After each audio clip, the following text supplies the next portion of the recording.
This is another hip-hop classic. Retrospecting on the role played by the use of technology in the fight against the Ebola virus disease, the United Nations Development Programme, in collaboration with the Presidency of Liberia, recently had a one-day social goods summit in West Point. The program brought together different players in the fight against Ebola to share their experience of the way and manner in which they use technology to communicate with thousands of people.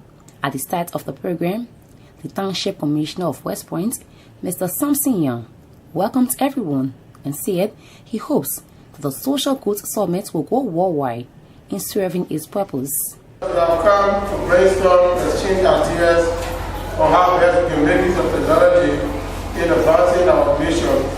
It is our hope, it is our aspiration that this program will be worthwhile, that our exchange of ideas here will serve a better purpose for our country. Once again, as you come to the Township of West Point, we want to welcome you and say thank you so much for coming. Presidency of Liberia President Abdullah Kamara noted that he was very pleased that the PUL was partnering with the UNDP to host the first Social Goods Summit in Liberia. For this year's Social Goods Summit, we are talking about how you and myself and other people from the different sectors use the different skills they have to join forces in helping to end Ebola in our country. Regardless of whatever goals that are set out for development, if you and myself don't have specific interest, commitment, and rules, we're not going to make much progress. That is the essence of the entire Social Goods Summit. Over the last few days, the leaders of the world formally adopted the Sustainable Development Goals. These are 17 different goals that are, if we all work together with them, will make this world a better place by 2030. And so the Social Goods Summit is meant to inspire you and myself to take up action. Across the months when we had Ebola, a number of people used their own professionalism, regardless of the fact that they may not have been health related, but they felt that if we use specific methods, it will change our country. It will end this disease. It will help us to get better. UNDP Country Director Mr. Kamil Kamalundin gave a special statement at the program, noting that development is about partnering and everyone coming together with a common goal. Development is about partnership. There's no one partner that can do everything in development. It is only when we come together as individuals, as communities, as workers, as government, as development partners, as non-governmental organizations, when we bring all our collective energies and resources together to focus on what the people want, that is when development happens faster and in a more sustainable way. It's also significant that we are seated here, not inside the UNDP, not inside the ministry, not inside the editor's office, but we're right here in the community. Because ultimately, when we want to measure development, we will not go to those offices. We will still measure development in the community, what is happening there, what the people feel, relative to what they want, where the people are, relative to where they were, and what changes are happening, what choices, what more choices do people have in pursuing the kind of life they want to live. Dr. Nettie Joe, who proxy for Dr. Mosoka Fala, the program manager of the community-based initiative, delivered a PowerPoint presentation on the innovations and technology utilized in the fight against Ebola, highlighting the role played by mobile technology in the fast response in eradicating Ebola from Liberia. Liberia got a case as a result of the outbreak in Guinea for the first time, and for the second and largest outbreak, it was a result of a case from Sierra Leone. And if you look in Liberia, the Kisi group was hardly hit in Liberia. And for the total situation, EBD situation in Liberia, we had the highest peak in September. And this project started late August and September. And now looking at the findings, at Thursday we have during that time we have 49% of total cases that was reported. And currently the total we have 39%. And the highest death toll somewhat to 41.4%. And Mosorado was the highest hit. And of the total cases reported, Mosorado accounts for 50% of total cases and deaths. And this is simple, it's because Mosorado is densely populated, and we also had a lot of slums in Mosorado County.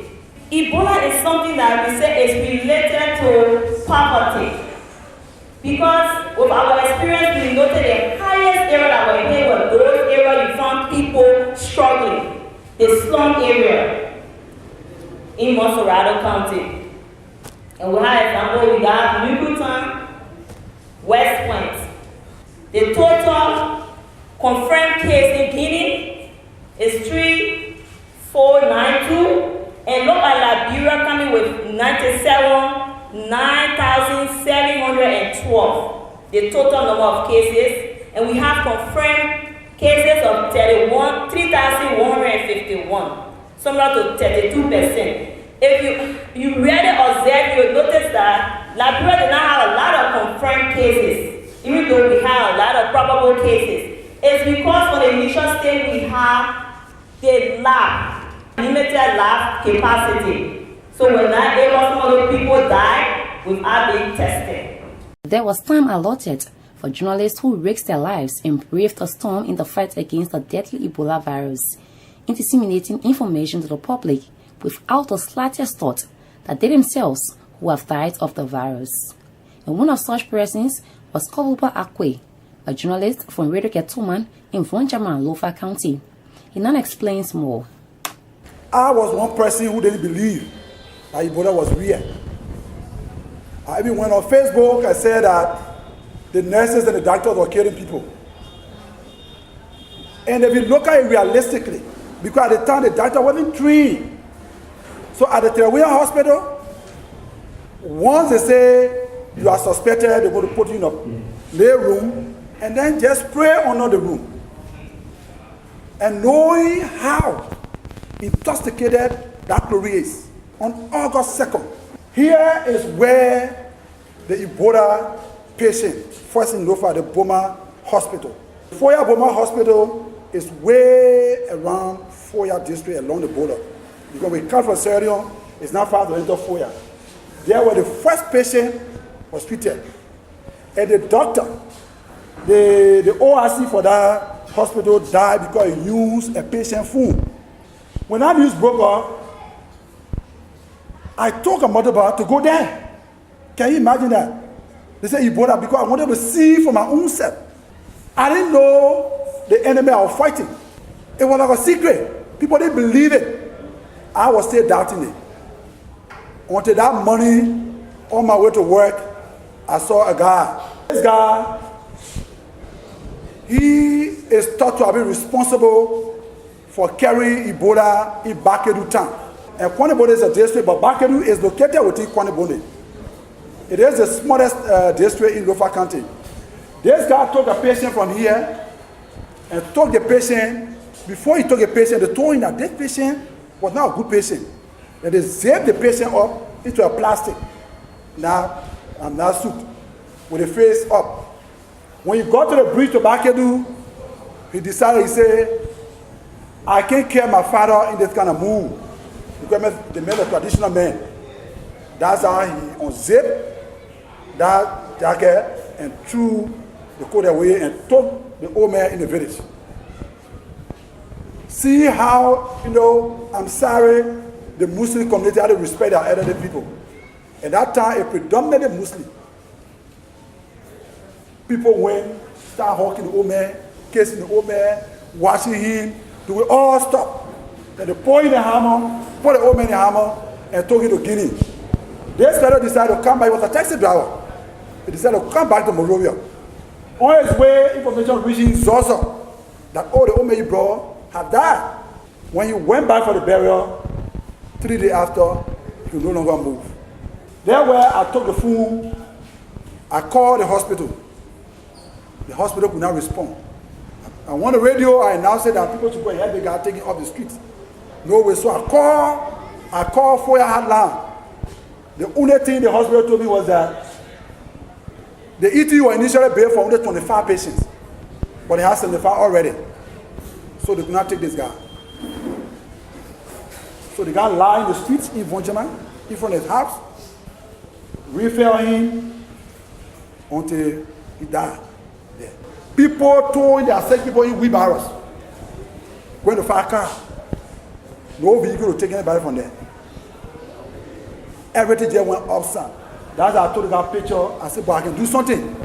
Let the world get to know. How am I going to do it? I will not report it for a newspaper. Because the first time when I started, I sent 2 different reports to a newspaper. And he published it. They didn't appear even in the center page, at least. Because if you run a newspaper, at least when you appear in the paper, at least where in the story, at least you know something there. They didn't do it. So I just forgot because the guy told me, the editor told me that he wanted hard news. In fact, the story was, in fact, like government trying to, stop money for international community and stuff like that. So what I did, the first photo I posted, the responses I got, I said, but then I got a place where I can report from. That's where I started my work. Next was journalist Jefferson Massa of Bone County, who explained the role played by Radio Banga in the fight against Ebola. In July for Bone County, when 5 nurses working at a Phoebe hospital came in contact with Ebola patient that came from Monrovia, and those nurses, 4 died, only 1 survived. The entire Bone County came to a standstill. And as a result of that, because they were the first people targeted, not ordinary people, but nurses, so that fear overwhelmed the entire county. From July the 18th, the county started what we call the Ebola Task Force regular meeting. And that meeting, it was intended to provide updates about the Ebola situation in the county at that time. And as a community radio station working with community people, we were selected to be part of that task force. So we created a special radio program called Ebola Situation Report. Ebola Situation Report was there every morning on Radio Banga from 6:15 to 6:45, giving daily update about Ebola situation from the task force, because the task force were meeting every day, Monday to Saturday, at the Bone County Health Team office. So, result for no meetings, updates coming from the field, we were able to produce them into a radio piece, and were able to inform the citizens across the county about the happening. Between July to October, we were able to produce about 80 editions of Ebola Situation Report. Then from October, we start having a decline. That is, the situation was a bit improving now, especially with the opening of the ETU. So the frequency of the meeting reduced. So that's how, instead of daily, we're doing it 3 times in a week until we reduce so 1 time a week up to December. That's the time we're able to wrap up. And beyond that, we created the space for civil society actors, health workers, all those that were involved in the Ebola process, to have a space on the radio. Every 1 hour we'll bring something. Even our major news and current affairs programs, like the lunchtime news, News Watch, the info bus, we integrated Ebola messages in all the programs, so that whenever you're listening to something from the radio station, something pertaining to Ebola should be there. We were able to broadcast to over 729 persons on a daily basis. How did we derive this figure? We have a partner in Canada called Farm Radio International. They developed a technology for us that are able to ensure that we know our audience coverage. That is the audience map for Radio Banga.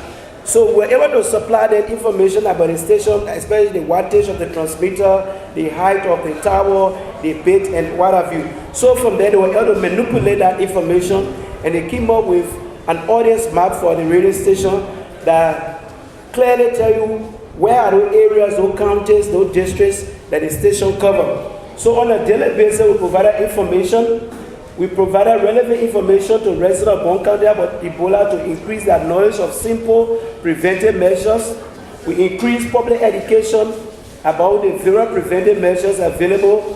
We help sensitize community residents to develop the cultural acceptance for Ebola survivors and discourage the act of stigmatization against Ebola survivors. All these things were done in the local languages and English. After the two presentations, there was time for questions and answers from participants. It's just on the floor for our two presenters, especially to Mr. Akwet. They extremely well, not me, or journalists, but also on humanitarian. I want to say bravo and thank you. Keep it up. The program was colorful and well organized. It brought to the table different issues for discussion. And the second section was focused on the transition from the Millennium Development Goals to the Sustainable Development Goals. What is the difference between the two? What is the new transitioning all about? Mr. Bobby Musa is the Director of Economic Policy Unit at the Ministry of Finance and Development Planning. Where are we from? We're from the Millennium Development Goal. That's where we're from. We're from 15 years agenda that highlighted the issue of poverty, education, health. That's where we're from. Where are we heading? We're heading towards the Sustainable Development Goal. What is that Sustainable Development Goal? That's what we're going to find out in a few minutes. Are there any new opportunities? Why are we shifting from Millennium Development Goal to Sustainable Development Goal? Are there any new things?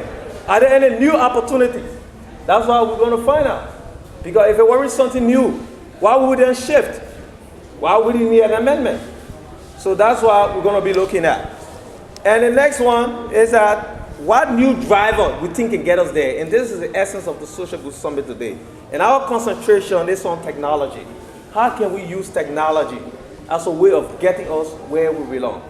One last point we have to take into consideration at the end of all this is for you to ask a question to say, where are we going? Liberia context. What do we do next? After we have adopted this global agenda, what do? We have to domesticate the Sustainable Development Goals. Poverty was the reason for the Millennium Development Goals. And out of that, 8 goals came out, ranging from poverty to health and education. But we do believe that there was some limitation.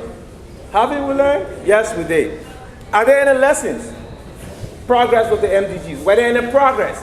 Now the MDG has basically ended. We are in a new era. But were there any progress? Yes, we can say there was tremendous progress with the MDGs. We're not there yet, but I think we get to there. There was progress. It saved millions of lives out of poverty. Yes, it did. If we look at statistics, or where we came from, as we're going to see in the future slides, we know that the world has made tremendous progress towards alleviating poverty.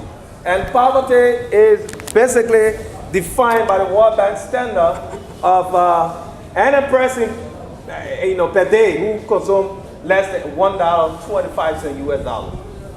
So anyone who consumes less than that lives in abject poverty. During 1990, 47% of developing economies, 47% live in extreme poverty. 47%, that's high, right?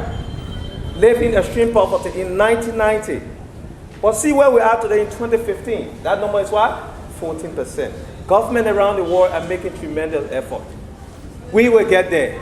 I know we're not there yet, but we can sure get there. Isn't that all enough? Let us see another one. Let's see the number of people, the global number. We talk about developing economies, but look at the global number. We have over 1.9 billion people by 1990 that live in what? Abject poverty. The Sustainable Development Goals have wide range of opportunity and address a lot of challenges compared to the Millennium Development Goal. So that's where we came from. All right? And that's where we're heading. We believe we can get there. We can eradicate poverty. We can address our socio-economic problems. The theme for today, using technology. How do we introduce technology? How can now we have the Sustainable Development Goal, but how can we introduce technology? How can technology help? If you look at this PowerPoint slide, you see this graph? It's taken from the ICU World Telecommunication Forum. This is a forum that highlights the use of computer globally. So if you see in developing countries, it's per habitant. So in developed countries, there's per 100 inhabitants, 84% all of 100 access information through the use of technology. Come down to developing countries, Africa, for example. We are the least. As long as we don't introduce technology, as long as we don't use the internet, it's going to be difficult for us to interact with government. It's going to be difficult for us to interact with the public. So we need to know the challenges. Government need to know the challenges. That's the only way we're going to achieve. What is this new driver? ICT refers to technology that provides access to information sharing. Yes, telecommunication. Our brother from Foya made a very splendid. People were able to see what is happening in Liberia because of the use of technology. So we see how all of the interconnectedness can help us get where we actually want to be. It can help with sustainable development. It has helped areas. It can help financing, health, education. Government can know your plight. You can know what's happening to government. Some of the policies that government actually introduced do not get down to you because you have no means of getting them. Not just only through social media, but using even the press, using other form of notification to allow you to know what is happening, so that you can be part of the process, so that you can feel the process. So ICT, like any technology, as long as your content, your need is embedded into it, we all can achieve this one goal. The one goal is leave no one behind. So where is the citizen bargain for the right to information? All that we're targeting here today is the right to information. We also look at paragraph 256 of the future we want. What it says that we reiterate that each country has primary responsibility for its own economic and social problems, and that the role of national policies, domestic resources, and development strategies cannot be overemphasized. So implementing the Sustainable Development Goal at the national level is very key towards our growth and development in Liberia. If you look at the population of Liberia now, around 4 billion people, right? Approximately. So if you look at the poverty stat, 83% of our people are living in extreme poverty. What does that mean? For every 4 person you see, 3 of them are extremely poor. We need to graduate from that. And how we can get there? We need collective effort. We need to mobilize our resources, get our acts together, and move our country forward. No one can do it better for us. We can do it for ourselves. So that process now calls for us to do what? Institutionalize the Sustainable Development Goal. How do we integrate them? We are working with our partners. The African Union, the UNDP, we're working with them to see how best we can institutionalize this Sustainable Development Goal and make it work so that by come 2050, our numbers will not be as high as the 80s, but maybe less than 10. We can do that. Giving more clarity on the difference between the Millennium Development Goals and that of the Sustainable Development Goals was Madam Jenny James, the Economics Advisor for UNDP. First and foremost, the MDGs have targets. And the unfortunate thing about the MDGs, it measures stock position. Come 2015, have you met the goals, yes or no? That's how it's been formed. It has not, it actually just says that you should have, let's say X children in school. your net enrollment should be X, a target which you fixed, right? But what it does not do, it does not look at where Liberia was and the efforts it has made to get to maybe step one step less to X.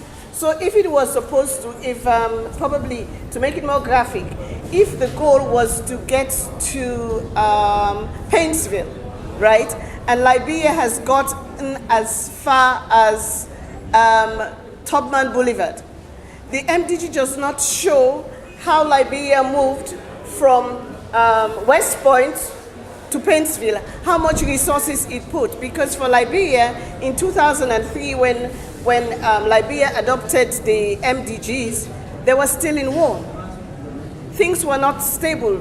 So you cannot, although that is how it is, but to be fair to the government and the resources they have put in to meet this, the MDG does not show your progression you have made, right? So when you take the report and you say has not met, there's a tendency for you to say our governments have not done anything, which is not fair, because the governments have moved you from a point where you had one child in school to a point where you now have 100 kids in school. So the MDG does not do that. So these are some of the things that we have learned from the MDGs and we will put in the SDGs. What is the Common Africa Position all about? And what does it bring to the table in terms of Liberia recovery process? Blamo Nemio is AU Secretariat, who gave us a clear understanding of what is it all about. Goal number 17 speaks about strengthening the means of implementation and revitalize the global partnership for sustainable development. And under that, we have technology, the theme we are celebrating today, using technology for development. Goal number 17, if you look at target 6, 17.6, 17.7, 17.8, they all speak to technology.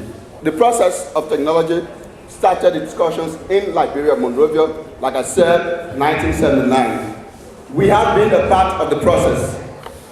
We are leading the current process for the continent. As you may be aware, like I said, our president is leading the African Union High-Level Committee on post-2015.